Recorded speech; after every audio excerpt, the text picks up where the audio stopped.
তোফাইল ইবনে আমর আদ-দুসি একজন বড় মাপের কবি ছিলেন ইয়েমেনের। শুধু বড় মাপের নয়, আমরা জাতীয় কবি বলি, তখনকার জাতীয় কবির কালচারভাবে ছিল না, যদি থাকতো হয়তো তিনি ইয়েমেনের জাতীয় কবি থাকতেন তখনকার। তোফাইল ইবনে আমর আদ-দুসি, দুস ওনার গোত্রের নাম।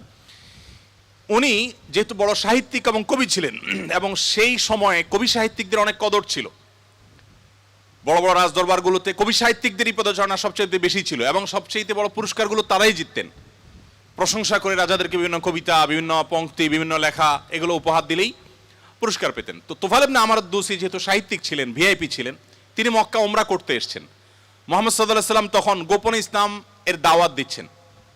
মক্কায় আসার পর তার বন্ধু বান্ধব যারা মক্কায় ছিলেন কবি সাহিত্যিক, তারা বললেন, দেখো আমাদের এখানে তো একটা লোক, তার কথা শুনলেই মানুষ তার জাদুতে আক্রান্ত হয়ে যায়, বাপদার ধর্ম ছেড়ে দেয়। তো তোমার ব্যাপারে আমরা আশঙ্কা করছি যে তুমি এরকম অবস্থার মধ্যে পড়তে পারো। তাহলে একটা বুদ্ধি হলো, তুমি কানের মধ্যে তুলো দিয়ে রাখো, দোনো কানের ফুটো এমনভাবে বন্ধ করে দাও যে তুমি ওমরা যখন করবা, তওয়াফ করবা, সাই করবা, এই টাইমে যাতে ওই ভদ্রলোকের কোনো কথা তোমার কানে না আসে, অ্যাটলিস্ট এই সময়টা তুমি এভাবে একটু পার করো। তিনি তাদের পরামর্শ অনুযায়ী দোনো কান বন্ধ করে ফেললেন, এবং তিনি ওইভাবে কিন্তু ওমরার কাজ শেষ করলেন।